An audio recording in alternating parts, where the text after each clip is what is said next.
Yeah, gotta aim for the top like, hold up.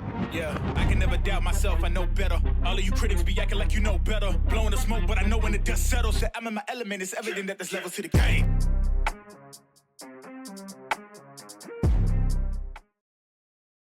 What's happening, people? Welcome back to the Athletes to Athletes podcast.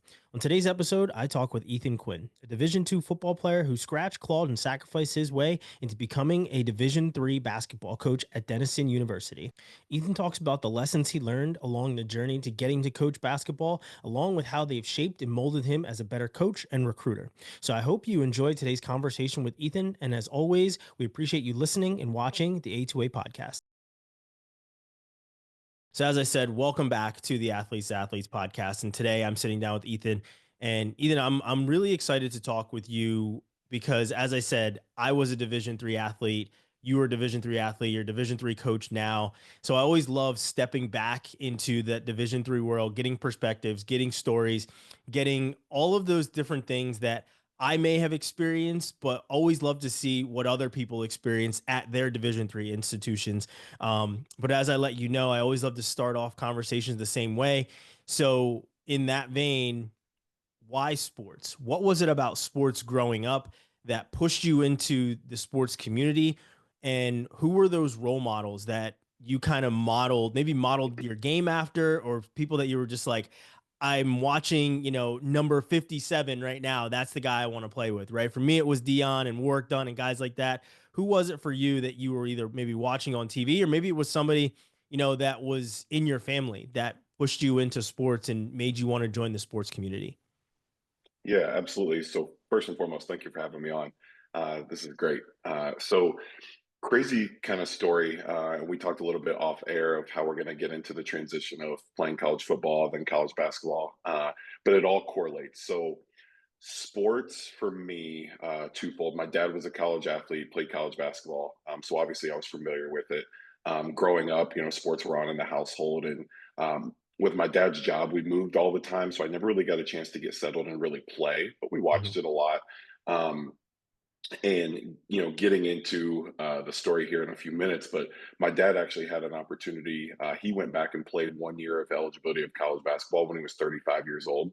And so I can kind of get into what it meant there, but honestly, sports changed the trajectory of my family's life and what it did for me personally when we moved to finally a stable location.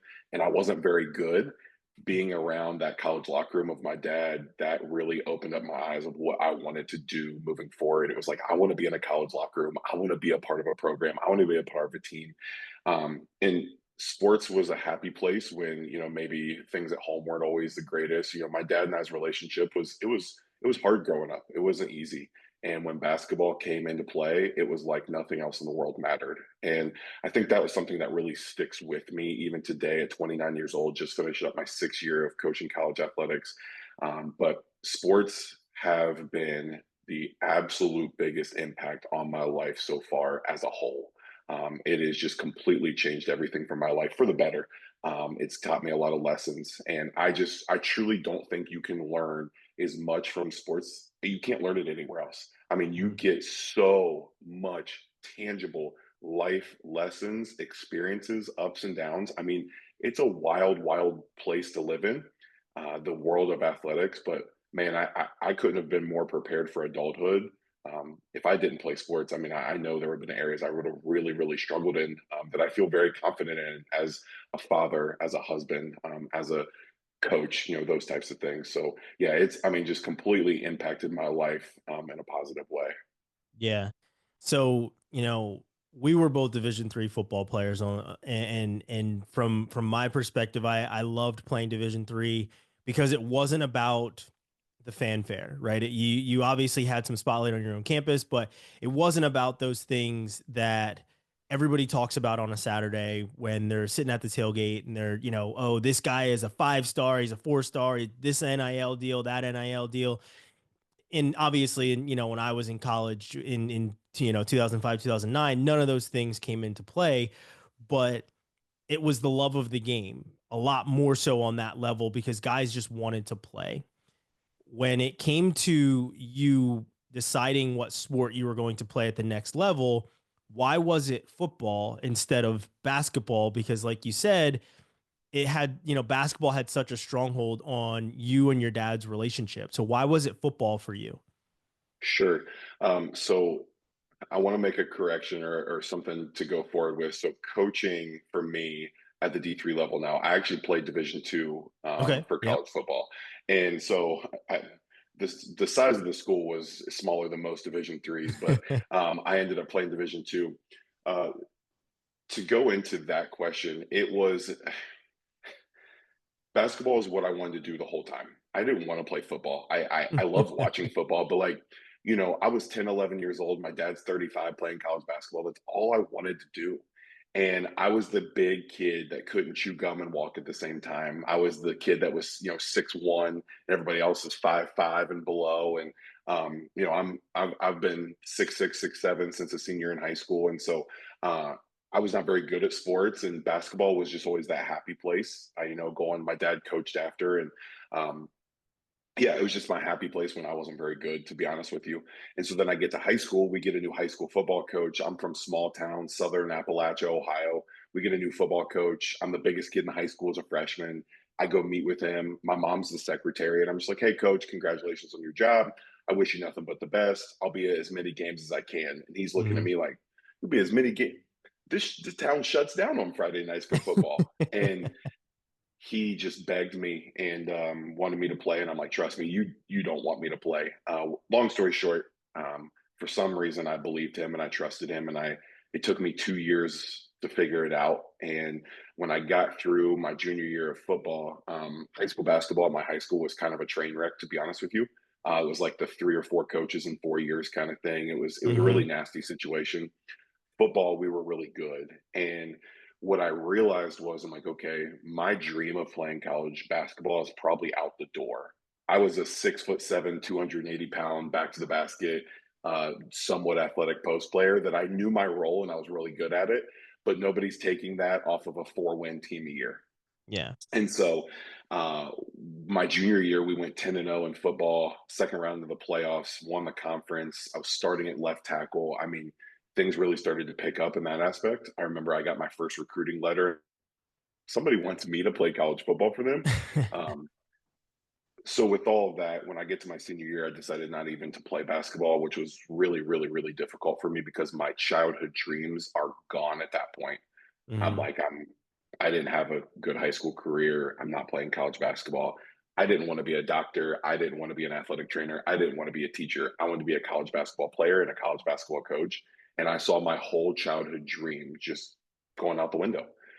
And so, to say all of that, I chose to go play college football because I knew that it was give me an opportunity to graduate from school with little to zero debt. It was going to give me an opportunity to play at the next level, which is something I wanted to do, even though it wasn't basketball. But I was simply only doing that knowing somehow, some way, I'm going to get into college basketball, Yeah. somehow, some way, as a coach. So to be honest with you, I went and played college football to get my college paid for, and to hopefully find a way to use that time to get plugged in somehow, some way. And it kind of came full circle because I had had a couple opportunities post college to start coaching, and they all fell through. My first coaching job, I ended up back at my alma mater coaching on the basketball side. And so, I told myself I was going to make it happen. I didn't really understand why I ended up where I did playing football. I was a Division I commit out of high school. There was a coaching change super late. I didn't want to go 8 hours away to play for Joe Schmo, who didn't know me. I didn't know him. Yeah. So then I panic and end up going with one of the first Division IIs. Actually, they were the first Division II to ever offer me a scholarship, and went with them. And that's where my first college coaching job ended up being. And so everything came full circle. I just had a really weird way to go about it. Yeah. That's interesting because you knew what your love was, but you obviously had a completely different means of getting there. Yeah, And once you got there, once the okay, my football career is done, which first I should probably ask, was there anyone that tried to convince you to keep playing football? post college. Yeah. So that's a it's an interesting question. So I graduated high school when I was super young. So I showed up freshman year in August to training camp, freshman year of college football at 17. Same. And So I know that that's like, and what I didn't realize was 2 years after that, when I technically could be graduating as a senior in high school, the difference in my body, my mental, everything about my overall well-being was completely different in that 2 years. I get to my mhm. redshirt sophomore year of college, and I'm a completely different person at this point. I'm like, man, I could have been a senior in high school at this point. I mean, I remember going to a couple high level camps going my senior year. I remember, I think Kevin Wilson was the head coach at Indiana at the time. And I had a really, really good camp at Indiana. And Kevin Wilson came up, talked to me. He said, Ethan, I loved what you've done today. But the reality is, I can go get somebody that's already way more advanced than you are mentally, physically, maturity level, all that stuff. And he said, I just don't have time to wait on you to develop that. And I was like, that kind of sucks to hear. Yeah. And then I go to Kentucky the next day and have the worst camp of my entire camp travels because I was just so sick and disappointed from hearing that. And I say that because I don't ever play the what if game, but the reality is I was at my strongest in college. I was 6'7", 328 pounds. I could bench press a house. I was putting up mid 20s in the 225 bench press. Like my feet were good. I'd started to figure it out. I played for a rough position coach in college that really challenged me in a lot of ways. Things were not always easy, and I think I got counted out before I got a chance to show that, hey, I'm going to figure this out. Reminder: I'm 17 years old at this point. Mhm. And so, yeah, there were times that I had people ask me like, "Hey, what do you think about staying your fifth year, that redshirt year, and seeing what can happen, or those types of things?" Because at the end of the day, you can't teach 6'7", 330 that can bench press a Yeah. house. And so the reality is, if I would have been in high school 2 years later, which I could have been, especially you can be like past 18 now in high school. If Mhm. that would have happened, I would have been anywhere in the country I wanted to be and probably playing in the NFL still. But everything in my life has worked out exactly where it needed to, and it's gotten me to the point where I'm at now. And so I don't ever play the what if game, but I also, at the same point, like I told you earlier, I have a 2-year-old boy, and my wife and I both played college athletics. If he wants to play athletics, that's amazing. If he doesn't, that's okay. Like we'll support him in whatever he wants to do. We don't need to live through him. We already did it. But if he does want to play athletics, he's going to be the oldest kid in his class because Yeah. I'm like, I just don't want him to miss out on any opportunities than like I did.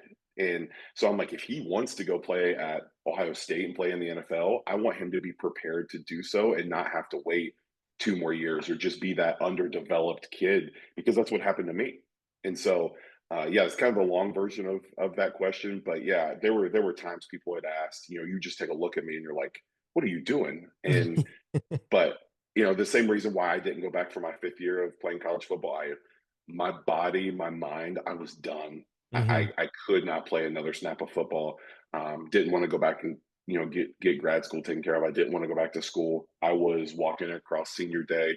Um, in a lot of pain mentally and physically, and I knew it was time to be done. And so I made the absolute right decision. But like I said, it is hard not to play that what if game sometimes because it's like I saw what happened in that 2 year span where I could have still been in high school. I mean, I joke all the time. My first varsity start Friday night football game in high school, mommy and daddy had to drop me off because I didn't have my driver's license.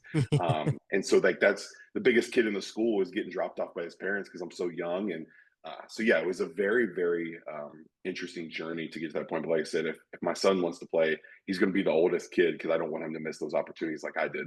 Yeah, having the insight is definitely something to kind of behold. And I was 17 as well. Like I can remember showing up to camp and all the parents left and my mom was sitting next to me because I couldn't even sign the paperwork by myself as a 17-year-old freshman. So it is very different, and I can completely attest to that. A couple years later and you're like, man, I'm faster, I'm stronger, I'm way bigger. Like all of these things Yeah, really start to hit. So I can completely understand that. But and playing that what if game, you try not to, but there are certainly times where you're like, man, I grew up with that guy, right? Like I know that guy that is now playing or still competing or doing this or doing that. So it's really tough not to. But I do want to transition now into, how did you end up back at your alma mater coaching basketball? What was it? What were those conversations like? And how did you get that chance? Because they obviously know you at your alma mater for playing football. You were Yep. never on the basketball courts or anything else, unless you were probably, playing some pickup ball. How I am did a that happen? two-time intramural champ. I want to get that out there. I am a Yeah. two-time intramural champ.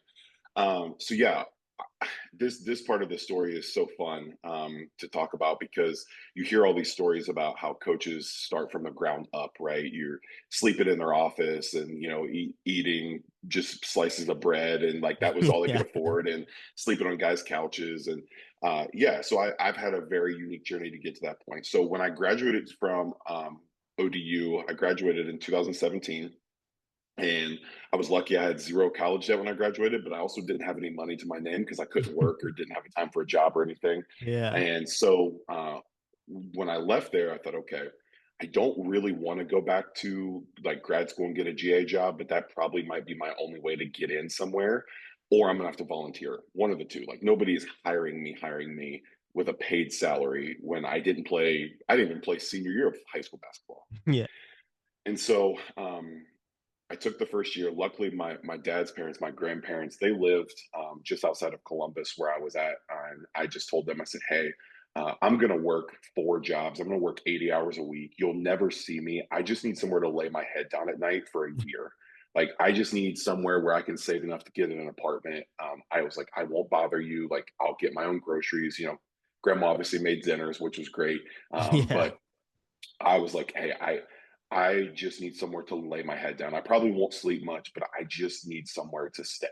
And Hmm. so they did. They opened their doors, and that allowed me to go. And all I did was work. I mean, so I substitute taught during the day. So my schedule was a 7:30 to 3 substitute teaching. The moment I got done substitute teaching, I would go to my grandparents. I would change, and then I was a Buffalo Wild Wings server from 4 p.m. till 1 a.m. when they closed. I'd get home 2 a.m., get a shower, go to bed, wake up and sub the next day. And then when basketball season came around, I got into officiating because I wanted to make connections with high school coaches and college coaches when I refereed AAU. So I got into basketball officiating.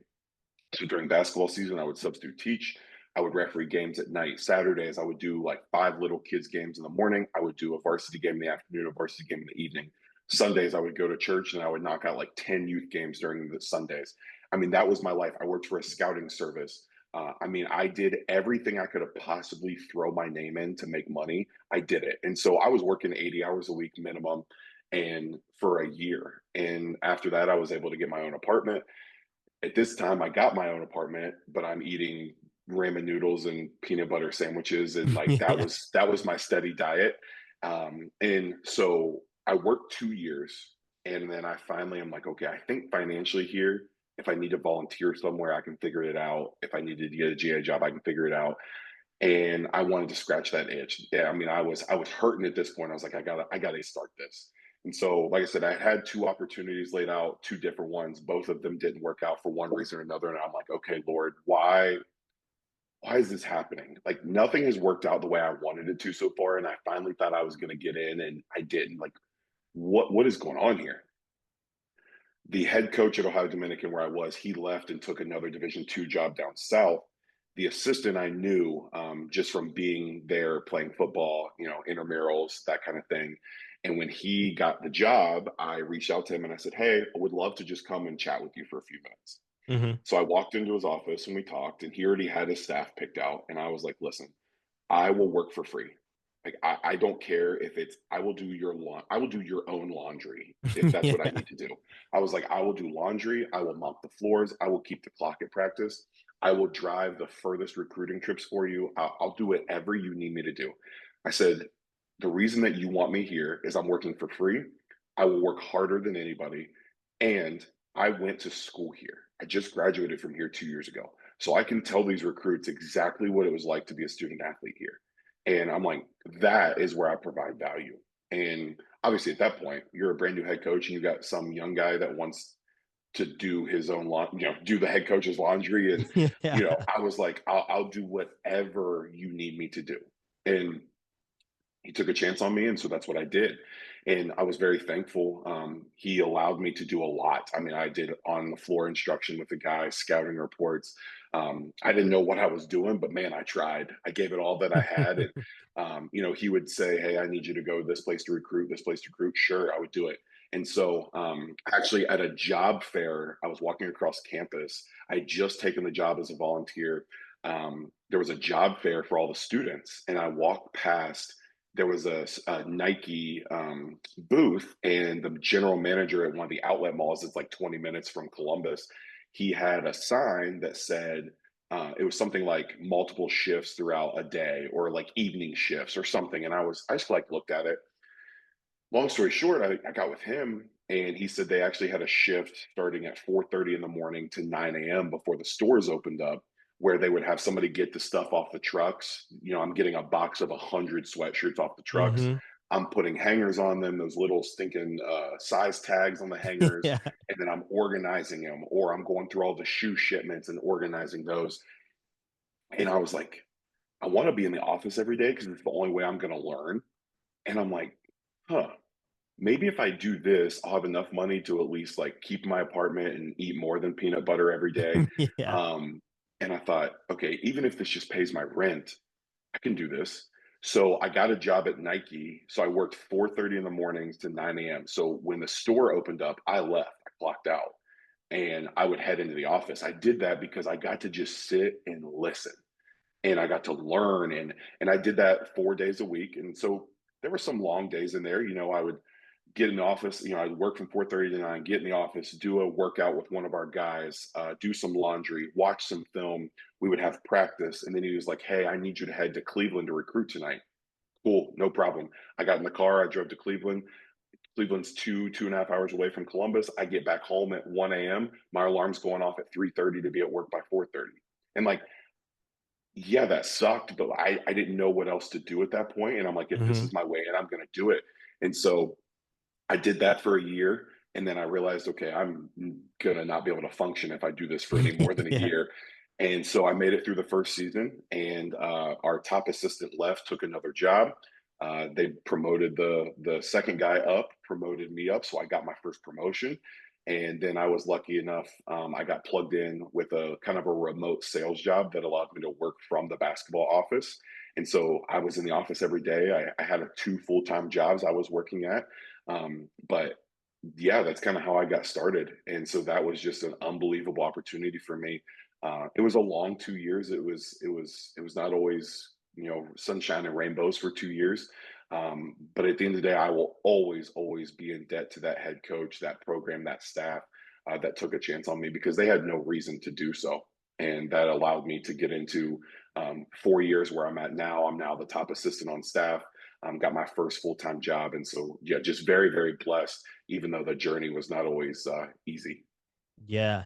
I mean, that's a grind. That's a grind of a story. And you got to do what you got to do, right? You got to figure everything out when you want something, right? And it takes that one person to say, you get in here, right? And I and just you needed a got that. chance. Yep. Yeah. Yep. But I mean, you also made sure that your value, what you brought, was on the forefront, not just, hey, I'm a guy that's gonna do everything, but this is what I bring, right? this Yeah. is this is Yep. truly what I bring, step by step. And you made it happen, and you made it work. And Yep. now, like as you said, you're the head assistant, and you've taken literally all of that grind into the position that you now have.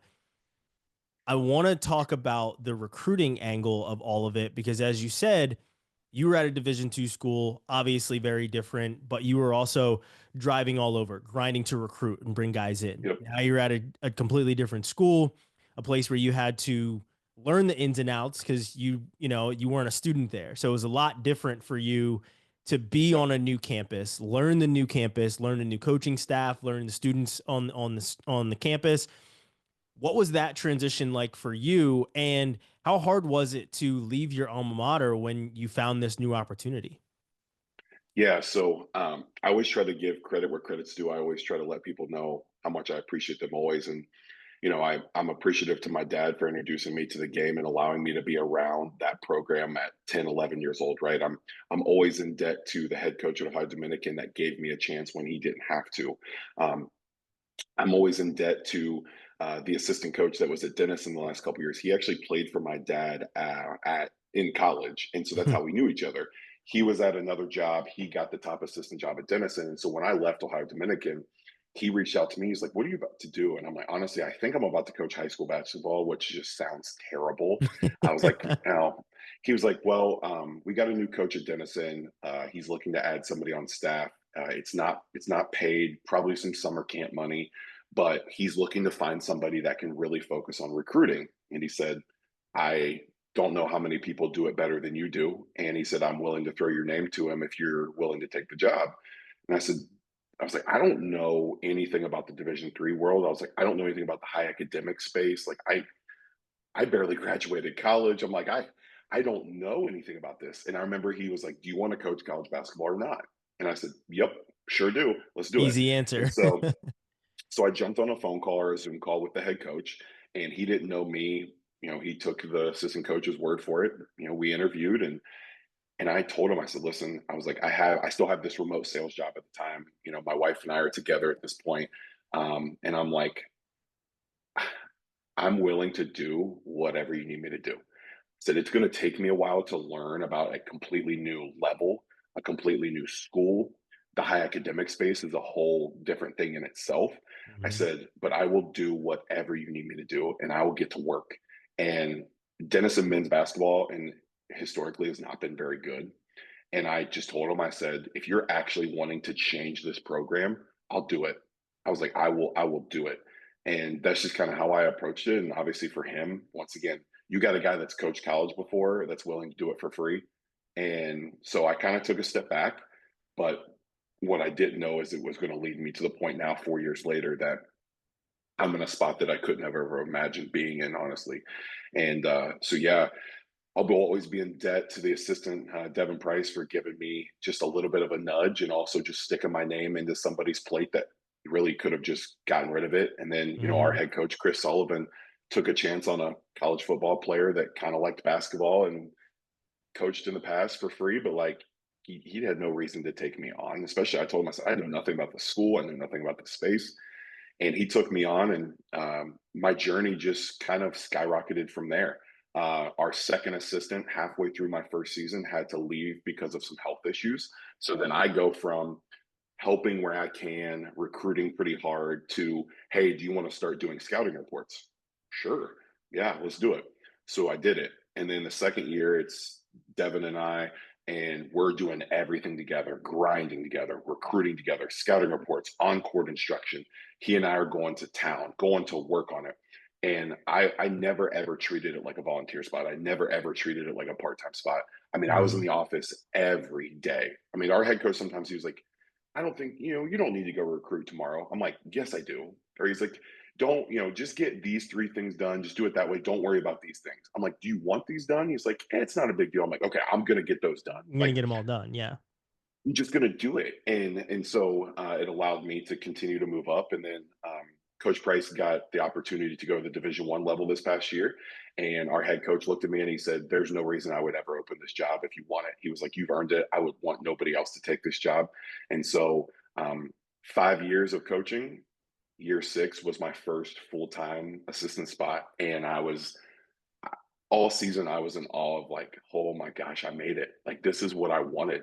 If I ever get to be a head coach one day, which is the ultimate goal, I think I'll have even a bigger, I'll probably be an emotional wreck for a while. But we had the best season in school history this year, so that was obviously very, very awesome. But I mean, I had just multiple games.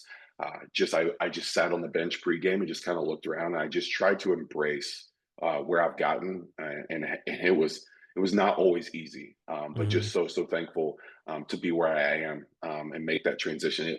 Going from college football to college basketball was hard, and so that's kind of the journey of how I got there. And then to answer your recruiting side of things, so being at I don't want to say underfunded, but we were not fully funded like the majority of the D2s in our conference. So Mhm. being at a lower funded Division II school, we tried to recruit everywhere within like 5 hours, because at the end of the day, I'm not getting a kid from Austin, Texas to come to Ohio Dominican where I'm not even going to be able to pay for all the schooling, right? Yeah. So I got to the point that I knew every high school within a 5 hour radius because I had to go to all these places, right? And so being there, you're obviously recruiting, scholarship talent, and trying to find kids that it's not, you go to an AAU tournament and you find this kid that you really like, and you look in the 3 out of the 5 fully funded D2 schools in the Midwest, or even in your conference, are watching the same kid. It's like, "Ah, I should probably go watch another kid." Yeah. So that was a really hard balance for me to figure out. And then, doing the amount of recruiting that I did really, really, really helped me as I got to the new job at Denison.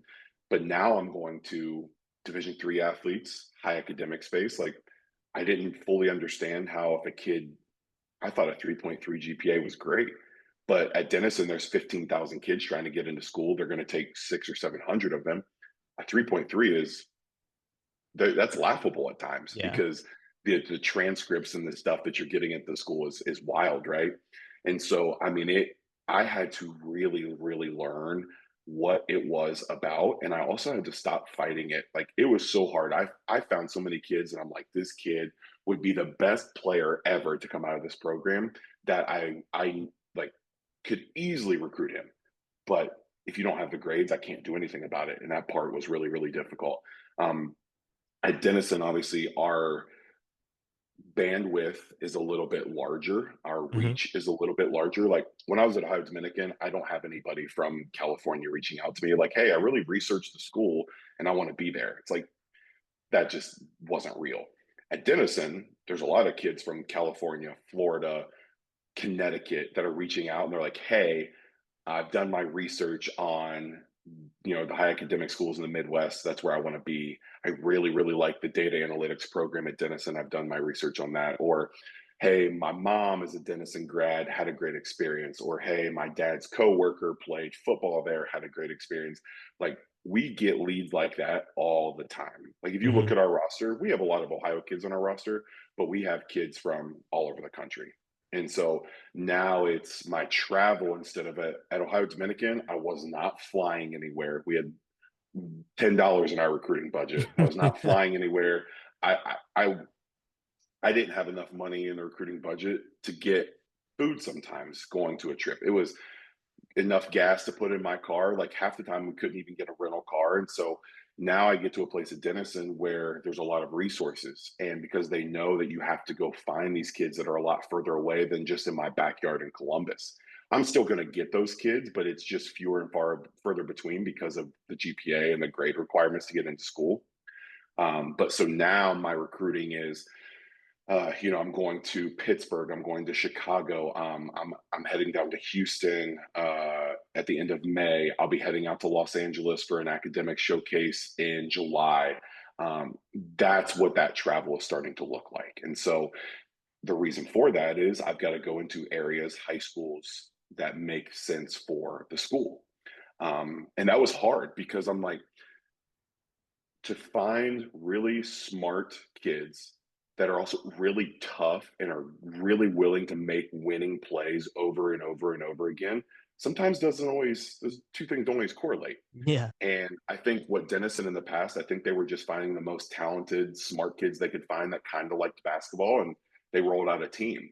And when I got hired, I'm like, listen, this is not intramurals. Like, if I'm gonna be here, we're going to win championships. Like, we are going to do this. And I think our other assistant at the time wanted to get there, but he couldn't get there alone. Hmm. So he suckered me into it, knowing that I would help him do it. Yeah. And like I said, we went to war together. And I mean, we spent hours and hours on the road together, separate, going separate ways, sleeping on people's couches if we couldn't get a hotel at the time. I mean, we did whatever we could. And if you look at our record the last 4 years being together at Denison, I mean, we have won more games ever in a 4 year stretch than Denison has. We won our first regular season championship, conference championship. We went 24-4 this year. I mean, we have gotten this thing to the point now of where it needs to be. And Hmm. by doing that, I've had to be really honest with myself while I'm recruiting and not falling in love with, well, that kid's a 4.0 30 ACT and he's pretty talented. but I can't ignore all the red flags of the lack of toughness, the lack of discipline, the lack of respect for his mom when she brought him a Gatorade over during the game and he just blew her off. Like those types of things, I can't ignore that because at the end of the day, I need to be able to trust you to do the hard things when it's hard. I need you to trust, I need to trust you to do hard things. And it is hard to dive on the floor after a loose ball when you've already played 27 minutes in a game and you're hurting. It's hard to take a charge when that guy, you know, that guy's going to run you over, but it's a game shifter if you just stand there and let it happen. It's hard to get yelled at by your coach and look him in the eye and shake your head and go, I got you, and keep moving forward. That stuff is hard. And so I have gone with, I'll take the second or third most talented kid on the team that plays his rear end off. I'll take that kid. I'll Hmm. take that kid because I can win with that kid. And so that's the biggest thing now in recruiting with all this traveling and you get into some of these high schools in these areas. I mean, it's high level. Some of these high schools are bigger than colleges. Some of the Yeah. graduating classes, you've got, I mean, close to 1,000 kids in a graduating class. I'm like, that's bigger than my entire high school, you know? And there's so much that goes into it and it's easy. You fall in love with the kid that you went to watch and he scored 26 points and you're like, there's obviously something to say that if you're scoring 25 plus in a game, but I can't ignore those red flags that I saw because you're not going to elevate this program where we have gotten it to be. And we've Hmm. gotten it to be because we make tough plays. We talk about it all the time. Like our standard that we've set, like no one wants to do what we love to do. That's Yeah. what we tell our guys. No one in our conference, no one outside of who our non-conference schedule. No one wants to do what we love to do. And that is all the hard things to win games. I mean, you'll watch us coaches that never had to worry about Denison and recruiting get really, really upset when one of our coaches are watching the same kid they're watching, or even on the floor, you're watching the way we play. I mean, we will full court press you the entire game. We are going to be up in your stuff. We are really, really overwhelming for the majority of the game, and we've recruited like that. And you see diversity on a roster that you've never seen before. You see kids from areas that Denison had not recruited from in the past. You know, we've got kids from the Chicago area that their high school had 1,000 kids in it, and it was $40,000-$50,000 a year for them to go to high school. We've also got kids from inner city Columbus, inner city Cleveland that took care of their business. They got a 4.0, finished at the top of their class, and both of those kids, the Chicago kid from 1,000 kids in a graduating class to the inner city kid in Cleveland, they're both making an unbelievable difference for us right now. Hmm. And so to answer, you know, that recruiting question, I know it was kind of long-winded, but it was a complete shift for me, realizing I had to go get on an airplane to head to, you know, Los Angeles to go to an academic camp full of 250 kids that all know where Denison is. And it's just, it's a very, very hard thing not to fight because I'm like, I can just get a 3.3 is great. That's a good GPA. I'm like, I Hmm. need to be able to work with this. And the admissions team is like, Yeah. got 15,000 kids trying to get in here. So I've stopped fighting it and I've just pursued what I know I'm able to do. And then just like I said, having those honest conversations has gotten this program to where it is now. Yeah. Yeah. I mean, the recruiting side of sports is it's so crazy, right? Because right now, and I also cover college wrestling, and right now the transfer portal is open, and you've got this kid that was third or even a national runner up is now in the transfer portal. Like every single day, it's been something new and something different when it comes to this transfer portal, and one of the things that Reed and I are going to talk about on on a show probably later on in a week or so is how these schools are handling all of the new NCAA nuance that is coming down the pike. And one of the schools that we had seen just changed their division from Division 1 to Division 3. And they just won So their conference. exactly, right? So a lot of these big time changes are happening in sports, and with you guys being a Division 3 school, and you just talked about the tough recruiting angle, and you just kind of succumbing to knowing you have to get the kid that is building this incredible thing at the science fair, but can also jump over a 6'5" kid Yep, yep. is the hardest part. But how much do you guys pay attention to things that are happening on, I'm going to say, the Division 1 level, because when the decisions are being made, it isn't Division III Denison that is on the scope that they're talking about, right? It's the UNCs, it's the Dukes, it's, football wise, it's the Alabamas. How much do you guys pay attention to those things? And have you started to look into how you can capitalize on the roster caps and how a lot of these kids are going to be forced out because of these roster caps and how you bring in these kids? Yeah, absolutely. So, one thing I've really enjoyed being the full-time assistant now is I get welcome into some doors and meetings I wasn't welcome in the past. And I say that because now I'm hearing from our compliance directors, our athletic Hmm. directors, the president of the university, and they're bringing up some things that I hadn't really processed and thought about. And I'm like, man, this is actually trickling down more than I thought it is. And so it's very interesting. So yes, we are very aware. We talk about it very often of like, hey, do we want to kind of sit around and let this all blow up and kind of respond, or do we want to get ahead of the game as an institution, as athletic programs? Do we want to get ahead of the game and make some decisions where people have to follow us? That's kind of where Denison is right now. I don't know what that's actually going to look like, but that's kind of where the mindset of the school is. So yeah, we're very, very aware of all the transitions that are happening. At the end of the day, the NCAA is not going to be around at some point. I don't know when Hmm. that's coming, but I think they opened the floodgates so wide. I don't know if you can ever close them again. And so now, one more point with that. I think if they are going to try to close them, I think people have realized they don't actually need them. And so then Yeah. it's going to get to the point that it's like, okay, we're trying to close it. And it's like, I don't need you. I'll go create my own thing. And so, yeah, we're very, very aware as an institution. From a recruiting standpoint, so the best thing that I can give you is now, if we're talking Division I men's basketball, right? So the cap for the roster is 15 now. There are no more preferred walk-ons. There are no more anybody outside of that roster other than 15 scholarship players. Like that is what their roster is, right? So there's a trickle down effect, right? There's been a trickle down effect since the pandemic when the transfer portal actually started like happening. Hmm. You had all those fringe scholarship kids. So the fringe D1 kids became D2 kids. The fringe D2 kids became D3 kids. Like that's kind of how it's worked. And so like Division III basketball is better than it has ever been because Hmm. there's so many scholarship kids running around that there just wasn't an opportunity for them anymore. I mean, Yeah. we have guys on our roster. We just graduated the best post player in our conference, one of the best post players in Division III. I recruited the crap out of him when I was at Ohio Dominican. Like he is very well good enough that he would have been somewhere else. He would have got paid a lot of money. But we don't really worry. Like when kids come to Denison, they don't leave. Like the school is just so good. Like they're not leaving, especially now where we have the basketball program. But if he would have had this process start when all this was happening right now, you tell a kid like, hey, you come here and here's six figures on a piece of paper. Like they got to at least think about that. And Yeah. so I say that because, like I said, our level is fire right now. I mean, D3 basketball is so much better than what people actually think it is, and it's just because of that trickle down effect. So with that, we have kids that we've recruited the last 2 years, right, and they go to Ohio State as a preferred walk on. Well, they're not getting a scholarship, and now they aren't having a roster spot either.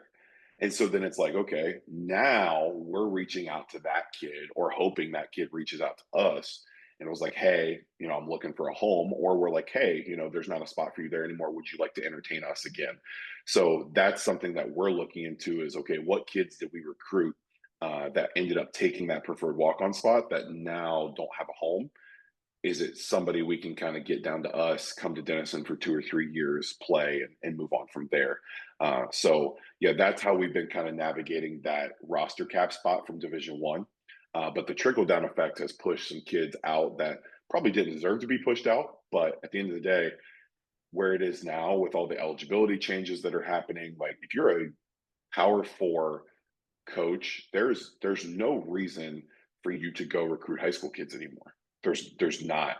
Like there's Yeah. always going to be a Cooper flag, right? There's always going to Yeah. be the kid that is just probably like he can go to the NBA next year and be fine. Like there's always going to be those high school kids or those prep kids, but like you're just typical high school kid that was getting recruited at that level. Like that is gone. They're and it's not coming back. And so now all those kids are getting pushed down and down and down. And like I said, there's some kids getting pushed out of places that probably shouldn't be, but it's just the nature of the business that it is now. And so that's where we keep our eye on the kid that we recruited, and he went the Division II level, and he's like, I got there, the school sucks, we didn't win a lot, like I should have went to Denison to begin with. Well, then that's the kid we're reaching out to, right? I'm in the portal a ton, but it's looking for those kids, right? It's the kids that we recruited in the past that I'm like, okay, it didn't work for you. Now let's make the right decision here. Let's come to Denison like you should have in the first place. Hmm. But yeah, that trickle down effect is very obvious. The school as a whole is very aware of it. Us as a program, we are very aware of it. And like I said, I think us as an institution is going to kind of get ahead of the game and make decisions where we're not going to just be reactive to whatever craziness ends up happening. Yeah, it's funny because, like I said, I with covering wrestling, I cover mostly the Division 1 level. I would say probably 90% of it is the Division 1 level, and being a Division 3 athlete, I'm always going to check in with my friends. But at that Division 1 level, you have to re-recruit these kids every year, Every year. and you have to make sure that they're happy, that they have everything that they want. A lot of the times it's okay, this was your NIL deal for 1 year. Now we have to find another one. Or, some kids are coming in with NIL deals for car dealerships. So they have a car for a year and then they have to change over the car. And, the collectives are making sure that the insurance is paid and the taxes are paid. And just there's so much more that is going into this. But at Denison, like you said, you are now focusing on those kids that are being pushed out of those institutions where they thought that they were going to, where they looked at that shiny pamphlet and said, Yep. "Oh, Yep. that's awesome. I want to go there." Right? So like it's always and it's going to be a revolving door over these next couple of years where as people figure out how these things are going to go. And I love that you said that Denison wants to be ahead in all of these things because you do have the coaches, and I have talked to coaches on every single level that says, I want to just sit back and see what happens. We want to just sit back, allow everything to just happen in front of us and react to it instead of being in the mix and possibly, getting some shrapnel from being too close to it. So you have two schools of thought. I'm definitely more of the thought that you guys have of let's be ahead of this. Let's let these kids know what is really in store and what's at stake for them where they can come here and establish something as opposed to probably having to go to 2, 3, and maybe even 4 schools to just find out where they love to be and where they're most comfortable. Something that you said, and I kind of want to talk to you more so about being a dad at this point, is you talk about recruiting and I saw how much you lit up when you talked about your son who's 2 and your wife who you said also played sports. One, what sport did your wife play? And two, you also said that if your son wanted to play sports, you would certainly give him the power to do that and support him. Have you ever had conversations about, well, there's a lot that is changing in sports that we want to shield him from. And do you guys have those kind of conversations? And like I said, I want to take you from being a coach to being a dad in this conversation. Yeah. So my wife is, like I told you earlier, she's from Buffalo, New York originally. Hmm. Played basketball her whole life. So really cool kind of short story. So her dad played college athletics. He was 1,000 point scorer in basketball. So John Beeline, that was the longtime coach at Michigan, Okay. coach for the Cleveland Cavaliers. John Beeline's first coaching job, she coached Haley's dad. And Oh, so nice. it was a D3 up there. And so he talks about all the time that John was the same age as the juniors and seniors on the team. He was like he was just kind of one of the guys. And so yeah, Haley's dad played for John Beeline in his first job. So um, basketball was Haley's thing growing up. She wasn't a softball girl. She wasn't a volleyball girl. But I think it was her sophomore year. She said she got so burnt out. She was like, I don't even want to look at a basketball anymore. So the volleyball coach at her high school found out the 6'2" girl didn't want to play basketball anymore and jumped on top of it. And so Haley went to Mercyhurst, which is, well, Okay. it's Division 1 now, but they were Hmm. Division 2 in Erie, Pennsylvania, played volleyball there. And then she moved down to Columbus here for a teaching and coaching job, but she's just teaching now. Coaching for her kind of went out the door when she got pregnant. So yeah, so she's down here. Like she obviously understands basketball, but volleyball is what she really loves to do. Honestly, yeah. And transitioning to Theo, so he'll turn 2 next month. me being 6'7", Haley being 6'2", he's a behemoth of a 2-year-old. We always joke, everybody's like, why is your 5-year-old still sucking on a pacifier? I'm like, well, he's not even 2 yet. But I getting married and adapting to that change in my life was huge, and it challenged me in a lot of ways. And um, I I thank Haley all the time, and I tell people all the time, like, Haley has made me a better man and has taught me a side of life that I didn't really fully understand for a very long time, and I'll always have love for her for that and appreciate her for that. And she continues to challenge me. We'll both be turning 30 this summer, and she continues to challenge me after being married for a couple years and now having a kid. So I'm always super thankful for her. But man, having a child just completely changes your entire life. It completely changes your perspective. It changes the things that you thought were important that aren't as important anymore. I talked about all the time, like my faith is really big to me in my life, Hmm. and I've never seen God so clearly right in front of me as I watched Haley get pregnant and give birth to that baby boy, and watching somebody on a computer screen that's this size grow Yeah. into what he is now, and just watching that process. And it's just one of those things that it's often I kind of sit back and I'm just like, thank you, Lord, for a healthy baby boy that you've entrusted Haley and I with. So yeah, it completely changed my life.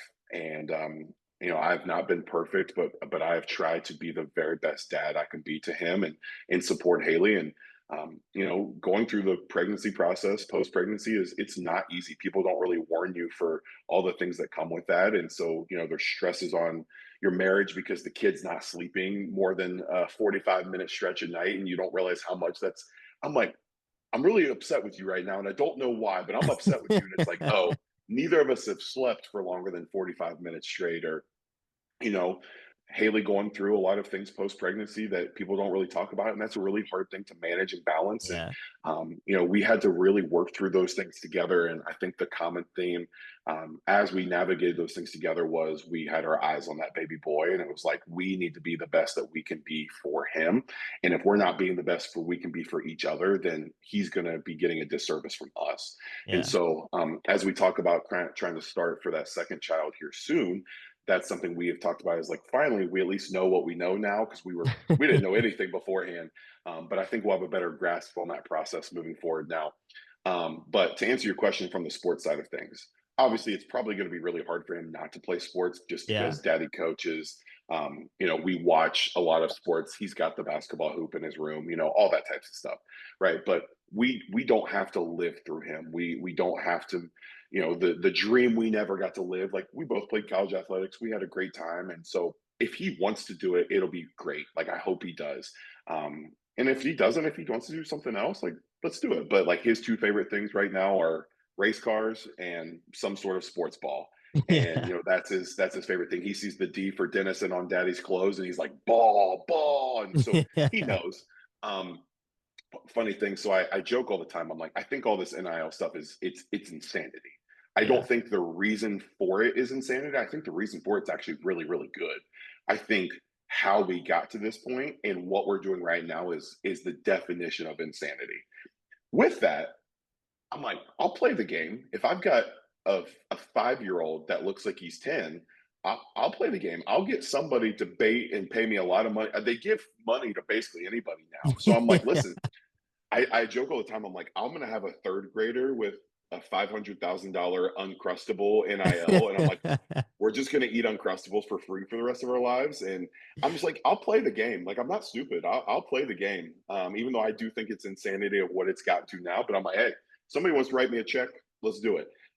So yeah, we joke about those things, but on the flip side, there is opportunities out there that it's like, if this is what he wants to do, then we want to prepare him to maximize those. And at the end of the day, there is life-changing money out there right now. Hmm. Like, it used to be life-changing to get a scholarship.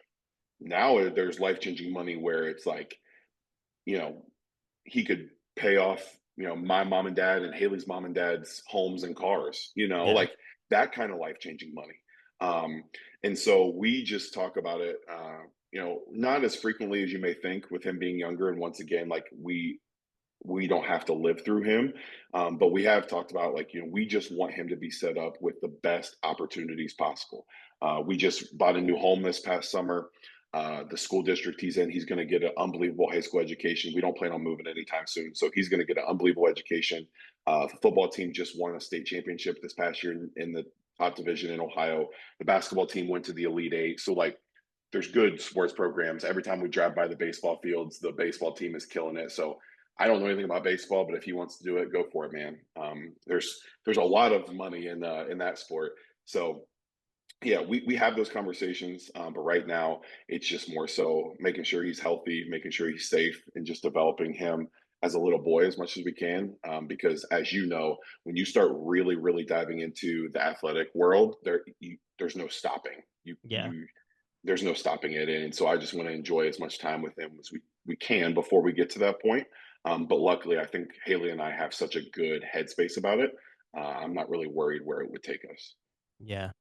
And it's awesome. And, I wanted to obviously kind of take the coach hat off and see how you've had that outlook. Cause, I'm not a parent right now, but when I have nieces and nephews and I talk to my brother about my nephew, my youngest nephew right now, who is a very big second and third grader, like, and will eventually be, a pretty big kid, and he's playing football and having fun. But it's just like, when does that fun stop, right? Like, when do we start to have those conversations? So I always love talking to parents who have a view of it that is very different from the parent that was never in sports to the parent that was an athlete all their life. And, parents like you who are high level coaches, right? Division 1, Division 3. And if you're coaching at the college level, that's a high level of coaching. I don't care what anybody says. It's a high level of coaching where you access to different insights and different people and a lot of different information, where it does impact how you parent your kid, and it does impact your outlook on what your child's future will look like. So that's why I wanted to kind of take the coaching hat off of you, and hear kind of how you guys have that outlook for your own kids. We've talked about your athletic career. We've talked about your coaching career, where you've had, as my high school coach would call, selfish exuberance, with your entire career of getting into coaching. And then we've talked about you as a parent as well. But the last thing I want is just a piece of advice. I think you've had enough living for 10 lifetimes at this point, between volunteering for coaching and Yeah, yeah. getting into football and having your dad play basketball at an older age than what most people are playing at. What's a piece of advice, maybe something you've gotten from a coach or something you've learned throughout all of the living that you've done and all the experience that you've had, that maybe you tell your team, or just something that you live by? Yeah, there's a couple of things I would love to give you, but I think the biggest thing is what I have learned is you are allowed to pivot in life. You are allowed to take a step back when people think you're not allowed to take a breather for a second and process what the heck's actually happening. You are allowed to pivot. You're allowed to take a step back and say, hey, I just need a second to process this. But the biggest piece of advice that I can give, that as many times as I thought I wanted to, is don't quit. Just don't give up. No matter, take athletics outside of it. Like, if you feel like life has gotten to the point that, like, I just don't want to do this anymore, just take a breather. Just take a step back. Reach out to somebody you trust. Just don't quit. When you're on athletics, it is hard. As a player, it is hard. I remember I got to the point that I felt like I was never going to actually get a chance from my position coach. Then they hired a new strength coach, and he was a miserable human being to be around. And I remember going into one of the offices in our athletic facility. I locked the door and I FaceTime my parents, and I'm bawling. And I'm like, I don't want to do this anymore. I can't do this anymore. No one believes in me. This guy's miserable. I just don't enjoy this. I don't want to do this anymore. And I took a step back after that conversation. I processed why I was feeling the way I was feeling. I pivoted my mindset a little bit, and I kept going, and then I figured it out. And so I think the biggest thing I would just say is, you are absolutely okay to pivot. You're absolutely okay to just take a deep breath and process and just separate yourself from a situation, but just don't quit, because you will have to live with that one for the rest of your life.